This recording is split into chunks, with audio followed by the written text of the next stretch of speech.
Yeah, what's going on, guys? It's your boy Wally J, and I was at this past week's Elestrals event out in Dallas, Texas. I had a lot of fun. I was originally actually not planning to head out there, but a couple of my friends said, "Hey, come and go." And for me, this is a first, and for some of them, it was also a first. So, kind of a little bit of history, I guess, about my TCG background. There is none. So, I have played like Yu-Gi-Oh. I have played a couple of other games, but never competitively. I've never been to a card shop for locals. I don't have a locals around me for Elestrals. I really just have, the couple of games I've been able to play with friends, the casual nights, and ultimately the webcam events that I'm able to attend and play in and kind of compete. So this is a first for me, and I actually had a blast. I'm really thankful that Adre was able to put this on, and it's really cool too. Like, I remember when I first started following A Drive, and I remember when he first, like, it was probably like a year, I should say. It was probably like a year before he decided to drop Elestrals. He was doing a lot of like Nuzlocke content. I was really into Nuzlocks at the time, on a whole bunch of just like fan made games. I love those series that he made. Then he randomly decides to say, "Hey, I'm gonna make a new card game," and I was like, "Wait, I love card games. Let me check this out." So I've actually been backing. I've been supporting ever since Kickstarter, Prototype. So I've been around the game for a long time, but like I said, first time ever coming to one of these events. And what I wanted to share is that was really cool is just I remember A Drive talking about, and he mentioned this at the event, of just one of the core principles of Elestrals being, hey, let's bring people together. And this is an event that I think, from my understanding, usually can have a lot of hiccups, a lot of issues that go wrong with them, but it was a flawless event. I think everybody had fun, and even more importantly, there was probably like 400 to 500 people in this building who are all here to support Elestrals, something that didn't exist up until like 2 years ago.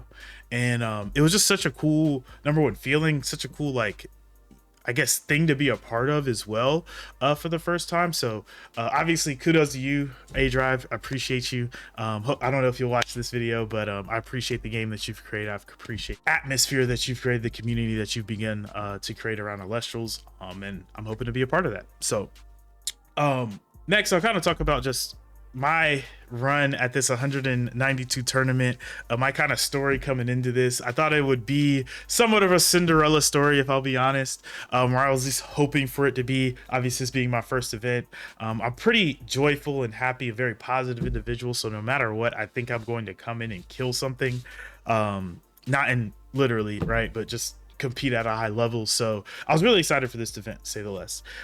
Needless to say, I come into this event on Friday. I am talking to some of the people. I then recognize I do not have my decks with me. I did not pack either one of them. Either one of the decks that I said, hey, both of these decks may have a potential to play in this event, and I think they could do pretty well. I left both of them at home. So now I'm scrambling. And the guys that I came here with helped me. Thank you so much for staying up with me till 2 a.m. to play test and figure out this deck. Ultimately, when I looked through my cards, I had the skeleton of a Phosphocell deck. And for anybody who has played me, they do know that I do like Phosphocell. I've been playing him for a while now. I've been playing him pretty much ever since he dropped. I got the full art and just said, yeah, this is my guy, and I've just loved playing with him ever since. So I said, okay, cool. I'm bringing Phosphocell. I have enough experience with him that I know I'm not going to come in here and be trying to learn how to play this guy. I'm ultimately going to come in here with somebody I experienced and learning how to play this new deck that I'm going to be crafting. That being said, this deck went 5-3. I was literally one game away, guys. One game away from hitting top cut. I ended up placing 42nd, which it's a feels bad, honestly, but it's also, it feels good, right? Because it's my first event, first tournament. I'm coming in off of very low hours of sleep. I'm coming in with a deck I crafted the night before, and I'm ultimately coming in not even know if I'm gonna play, so I'm relatively stressed out there to know, hey, am I actually gonna make it off of this waiting list to actually be a contestant in this tournament? So my run kind of goes, I have a really, really good first game. Like, honestly, probably a game that wakes you up. And one of the big guys that I just swear is going to be one of my favorite Elestrals going forward is Armadon. I ended up winning a game that first match. And seriously, kudos to my opponent. Such a great match. I won that match off of a Tsunami into Armadon for that last Spirit of Burn. And it was just MVP, because the night before I'm wondering, is this guy even worth playing? He does not feel good. No, he's 100% worth playing and felt really, really good in the deck. He was probably the MVP of the day. That being said, my next round, I actually play against Bo. Congratulations to Bo. I think he did an amazing job. What an amazing deck, by the way. I was definitely something I was not expecting. We ended up having a really, really good first round, pretty close first round. But he gets into that Lestragon and is able to attack over and get over it into me. His deck kind of playing very, very aggro. I then tried to pivot, but I just didn't draw properly in that second round, so he ends up taking that there, which I'm not really feeling too bad about that one. He won that one. I feel like fair, square. There's not really anything I could have done in terms of playing correctly, and you just kind of gotta take those L's, you know, on the head, take it as a lesson. Maybe it is just, hey, better deck won that day, right? I win my next match. I am now 2-1, and I actually had to play one of the guys that I play tested with. He's here at the event with me, and it felt really bad. Like, out of all the people I could have played, there's no way that I'm playing you. And I do end up winning that match. We both played our freaking minds out. It was a very, really, really close game. But I did end up taking that dub, so I appreciate that there. So I'm currently now 2-1 going into the this fourth round match, and I can actually feel the fatigue. So I think if there is one thing that I can, I guess, give you guys as a lesson or as a teaching, especially for me coming at it at my first event, is fatigue is real. Make sure that you are getting sleep. Make sure you're taking some time to make sure that your mind is ready to play for 8 hours, if not longer. I hadn't eaten that day. I probably am running off of like maybe 8 hours total over the past 2 days. So I wasn't tired, but I could feel definitely in my gameplay, and when I reflect on what I was doing, I definitely was not fully there. This next match I then play, I get to a point where I'm probably at like around 10 spirits, and I chalk my last Frost Spirit and top deck a Cryoblast, which effectively wins this man in the game. Because if I am able to Cryoblast, I get over this Eddy and I'm able to apply pressure, which I had pressure and kind of the advantage that whole game until this moment of an Eddy being able to switch me over and him being able to get into a doppelganger that I just cannot get over in my deck currently. We then go in round 2, and we get to a point. This one is a little bit more handsomely in his way. He was playing a Lunar aggro deck, and it just was able to kind of get the better of me. But same thing kind of happens where I chuck my last 2 spirits. They're both Earth spirits. I then top deck the Earthquake, which maybe doesn't make a difference in that second match, but it 100% makes a difference in that first match. So if there's 2 lessons I could share here, is just number 1, recognize fatigue, make sure you're eating, make sure you're getting some rest in. And then number 2, Spirit Math obviously is important, but if you know without a shadow of a doubt there is a card that can save you, if you want to keep this live, right, and you have like 10 spirits left, dude, keep the card. I would say you're worried about, oh, am I going to be able to get this combo of? Am I going to be able to do this? The question is, can you still play the game in a way where you can gain advantage and play against your opponent? And I 100% could have did that, keeping that Frost Spirit. I think regardless, I probably chucked those 2 Earth Spirits because I'm at like 5 spirits anyway. It makes sense to chuck the 2 Earth Spirits because what am I going to play with 1 Spirit in an Earthquake? It's probably not going to be enough to win me the game, just especially off of the board state that I had at hand. I did take some time to deliberate that because I did recognize, hey, this messed me up the last game. I did say, hey, first let me keep these Earth Spirits. I then chucked them. It's just so crazy that you draw that Earthquake, which is sometimes that's just the luck of the draw. It's the heart of the cards, and that one just wasn't my game. The next round I go into, so I'm currently 2-2. I go in, I'm pretty sure I win my next one. I then play another game, and now I am faced up against Farrageist. And Farrageist he has an issue once you recognize you're kind of playing against him. He's really, really easy to play around. He does take quite a bit of setup to get into, so he's not the easiest person to kind of walk over, get out onto the board. But when he does, he pretty much does win you the game, and that is what happened. I pretty much had all the advantage in my first round. He drops a Farrageist, and I'm like, oh, okay. That just happened. I have to deal with that now, and I just didn't have the removal at the time to deal with him, so it is what it is. I do think that there was a potential there where once again this kind of fatigue pulling in where I did get Fossil Cell out, and I could have had the Fossil Cell out there with more attack. And in that one turn, or in those 2 turns Fossil Cell was out, he did 10 spirits of damage. If he was actually able to be stronger than the Pharaohgeist, I would have been able to get out, if not 5, maybe even in the entire spirit deck. But because I didn't bring over that solar spirit to put him at +9, or excuse me, +10, he wasn't able to fight the Pharaohgeist and ultimately dies to it next turn. And they just, they crash, but obviously Pharaohgeist stays. So slight misplay, but it's definitely something where I'm looking at, hey, I can still play this game. It's fine. I then go in, I play around the fact that I know he's having this Pharaohgeist. I win that one pretty handsomely. And then I go into game 3. And I have no idea. I guess my mind is just still stuck in the last parts of that round 2. But my opponent goes first. He plays a Temple with a Specterus and a 1 face down. I then go a Misenchanted Olympus to get rid of the Temple of the Moon, because that is definitely a problem. I then play Armored in Defense, and he goes to PTA.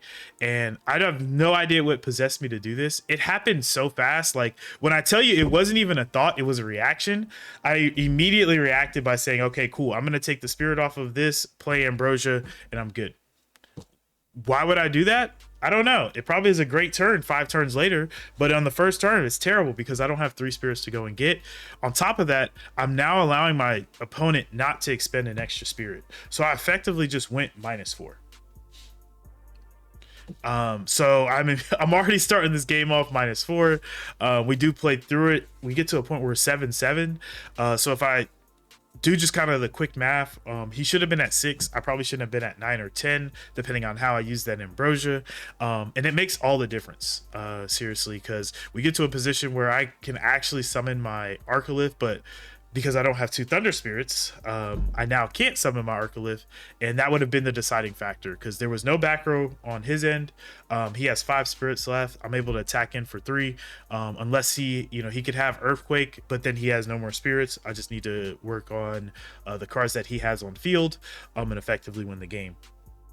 But like I said, there's just things that happen where they're either supposed to happen and you're supposed to learn from them, or you can be frustrated and mad. I was never mad during this tournament. If anything, I was having more fun than I've ever had just playing Elestrals. And these lessons that I've learned, I'm 100% going to be taking into this next event.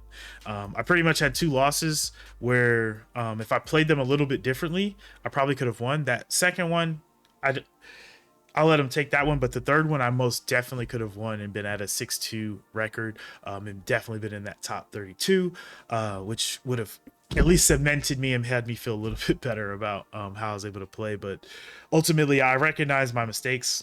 I was able to correct them and ended the day undefeated after that, going 5-3. So, and I did get to play some pretty cool stuff, including like Winjin and never saw Blizz, though. I should say that. I did never see Blizz, so I never got to see them either absolutely cook me or absolutely flop. So we shall see. But that being said, I'm going to go ahead and get into the deck profile that ultimately was 1 match away from topping, that was created one night before off of, a couple hours of sleep.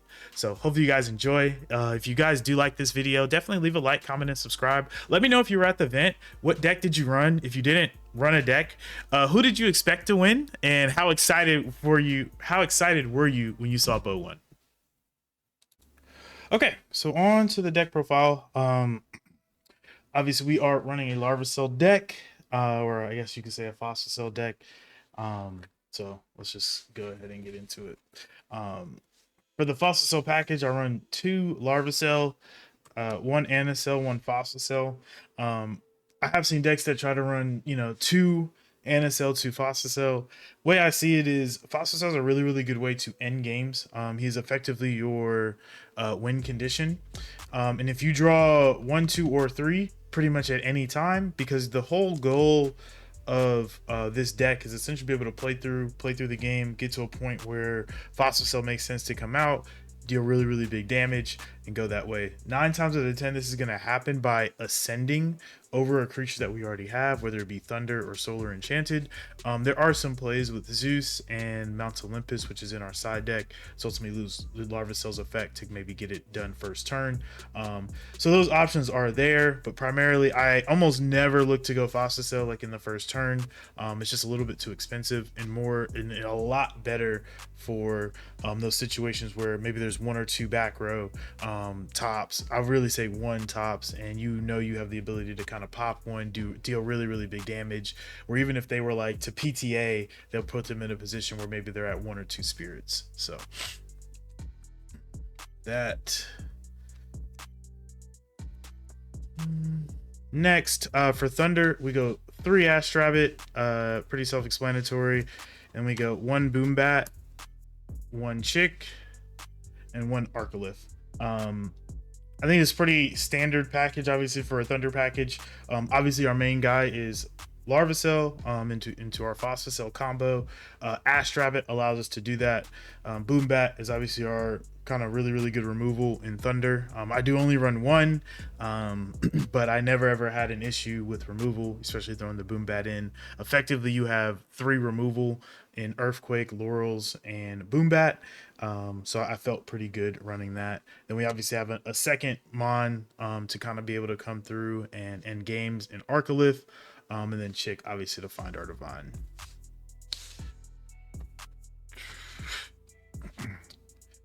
Next, we do play 3 Spectrus. Spectrus is just too good not to play right now. He is good for a lot of different, battle situations where a lot of guys are actually getting their stuff through battle. Like Nabi, for instance, being able to suppress a Nabi. Maybe you do lose to the Nabi, but at least you were able to suppress him. He doesn't get his effect off. Things like Foamy. Obviously, being a 5/2 makes him just a really good card to use. I think every deck, honestly, should be playing Spectrus, oddly enough. He's just that good. Next, we have the next kind of goat of the deck in terms of a 5, and that is our Lumaru. Lumaru is amazing. I love this card. He stops these solar decks and their foretell engines. The mills that you can get even outside of that, they just feel so good. The only time Lumaru feels bad is into Blistrix. That's the only time you don't want to play it. You don't want to play it into a deck that wants to self-mill itself. You are effectively playing into its combo. But outside of that, Lumaru came in clutch so many times. Absolutely must for any solar deck. Now, I do want to give an honorable mention for this card that I was going to put in my playtesting at late night. I felt like he was going to be good, so I threw him in here, but through the playing and through the testing, he felt kind of bad, if I'm honest. And I was really skeptical on whether or not I was going to keep him in the deck. But he ended up becoming my MVP of the day. I think I actually won a couple of games simply because of Armadon. And shout out Daniel Reyes for signing my copies. I think I will always play these 2 copies. I don't think you ever need a third one. But the ability to go out there, be a huge wall, and be able to start burning people is huge. There are a lot of times where you are able to put an Armadon in defense, say 1 or 2 turns, with my combo with Larvacell. I then can switch him, burn for 1, ascend over, and get into my Fossil Cell combo. And there were a lot of ways to essentially do that. And obviously, if you had things like Tsunami on, you can try to get a smash him for 1. Next turn, he's protected. You at least get a burn for 1. He just burned your guy for 2. He's just a solid card, a solid defense body. It's kind of similar to why Astrabbit is honestly so good outside of the search. But that ability to burn actually, in my first round, I think very first match of the day, actually allowed me to win that. Next, we play 1 Calfmel. Calfmel I felt like was a interesting addition, but I really like the idea of him being able to heal. If he is able to go out there, be a body, right? Sometimes people don't want to go into the Calfmel. They want to find a way to destroy it, not by battle, and not, obviously have it be ascended over. So they won't try to go into this. So he's almost like this body that says, hey, you don't really want to attack me because I'm going to heal. But if you let me sit on the floor, I'm effectively going to heal anyway because I'm going to ascend. And in this deck specifically, being able to get those 2 solar spirits back into your deck, back into your spirit deck to be able to ascend into the Phosphocell is super important. I've been able to kind of make some really cool plays ascending over the Calf Mill with a Larva Cell or an Nanocell. Next, we play 2 Eddie. Pretty self-explanatory. Eddie's cracked. He's kind of like, it's kind of like Spectrus. I think you need at least 2 because he's just such a good battle. Trig just adds so much pressure and tempo, and sometimes that's just what you need. Honestly, that is what you need right now in Elestrals. It's just the ability to put some pressure on, and Eddie does that. Next, we play 2 Zeus. We do obviously have the Elechick, so there was going to be a divine in here. Zeus obviously being the best divine in the game. I was having a strong debate on whether this card needs to be banned, and I could see it, but I don't know. I think as the meta changes, it won't see as much, but it has been standing the test of time just because it's so universal. It's effectively a +3 for all of your guys going into the battle. Next we play our removal in Laurels and Earthquake. Pretty self-explanatory there. We then play 2 Cryoblast. This is the card that immediately comes out of the deck anytime you're playing anything Frost. And I'll get into what we usually side for. But Cryoblast, pretty self-explanatory. Especially playing in any of these 5s decks, or even just to get over like a Rabbit, it can be a really, really strong card. We then play 2 Tsunami. I know I've been talking about on my channel running only 1, but I feel like it's just too good, right? It's a consistency thing. I think running some stuff at 1 can feel bad. I know I have a couple of 1-ups in my deck, but 2 of them are actually limited to there anyway. But yeah, I play 2 Tsunami pretty much because if I can get through a turn with the guy on the field, that means that I can get that Phosphocell combo off. And a lot of times coming into the end of the game, this could be the one card, right, that you need to flip everything to defense, get you that 1 turn, and now they have a body that they can't get over, and they don't have the removal to kind of deal with you. We then play 2 Shield, 3 Gorgons, 3 PTA, and 3 Ambrosia. Pretty simple, pretty typical kind of Omni rune package there. For the Spirit deck, the math on this one, I think it was pretty easy, pretty simple. Not too crazy, not too hectic. We're not running, kind of too crazy amount of guys, but we do run 2 Teratlus. Obviously, let's just take a look at these beautiful, beautiful spirits that we got over at Dallas. I absolutely love them. I wish I was able to get some more, but that was not something that was on my radar initially. So we then play 2 Owloon. This is for the Spectaris.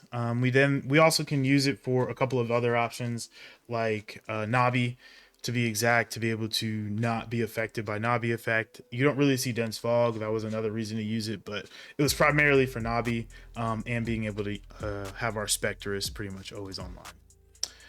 Similar reason we play 2 Leviathan. We obviously have the Eddy, we have the Tsunami, but also we can re-enchant somebody with a water so that they are unaffected by Tsunami. If I want to play Tsunami, have some aggro play, we also go that way.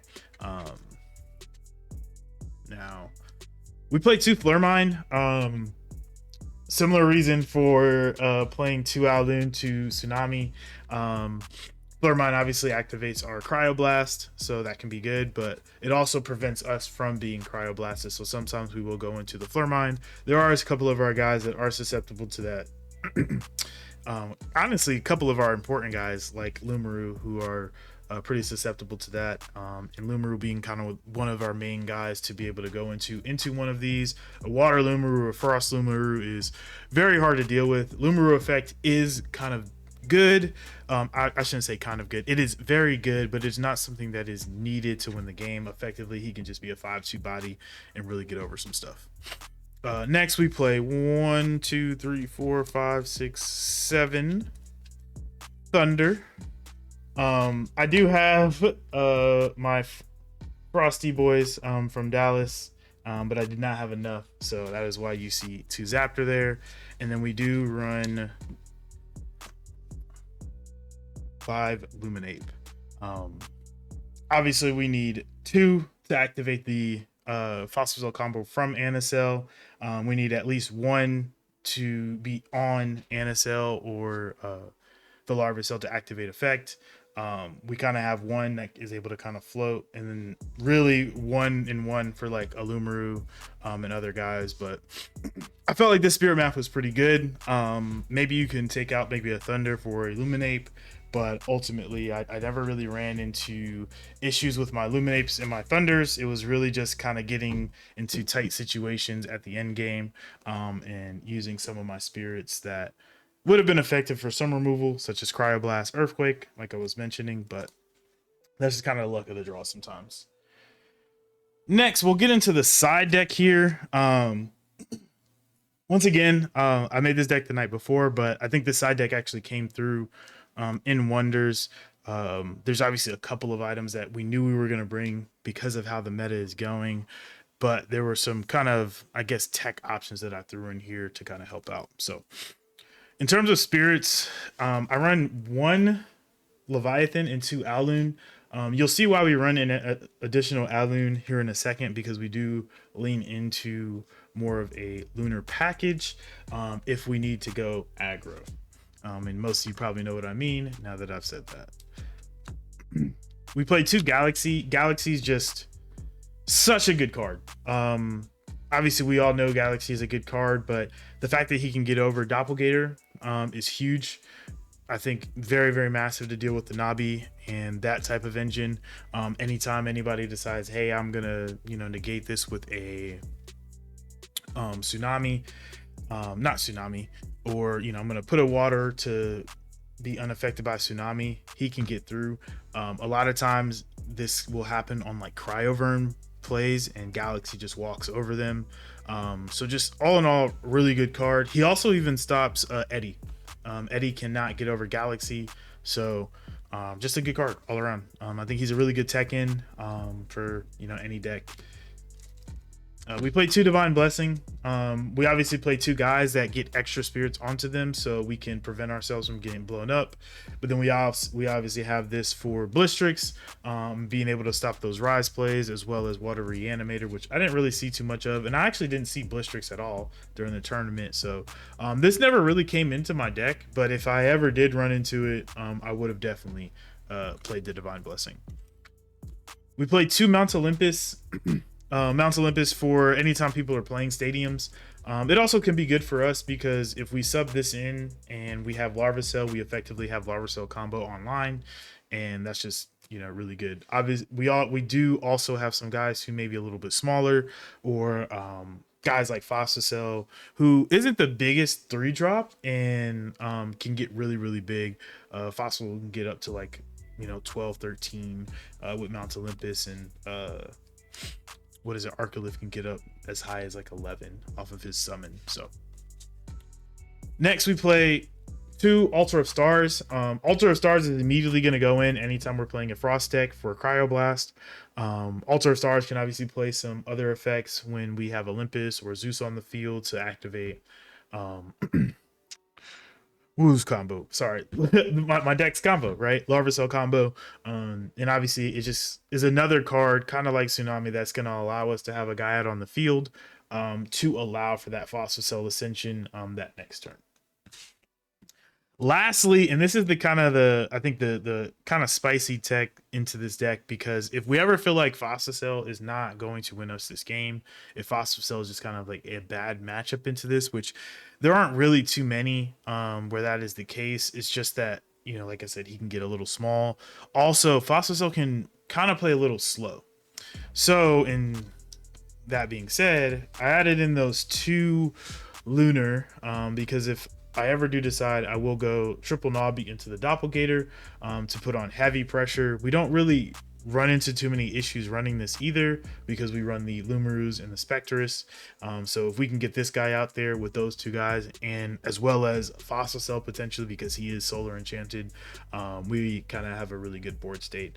Navi's obviously a good card. Navi Doppelganger, great combination. I don't know if you can put it in every deck because sometimes it can hold your Elestrals back, but in this deck specifically, it worked really well, and that is also why I think Spectaris was fine to put at 3, because if I did decide to play this, I would have, you know, effectively 3 guys at 5, 6, and hella aggro to be able to pressure in, along with the Galaxy, the Eddies, right? So effectively, I could run Fossil Cell, kind of play it slow, play through it, look for my big ender, or I could just straight play aggro and see how, you know, much pressure I can put onto my opponent by pulling out the 2 Larva Cell, the Anacell, and the Fossil Cell for the Navi Doppelganger combo.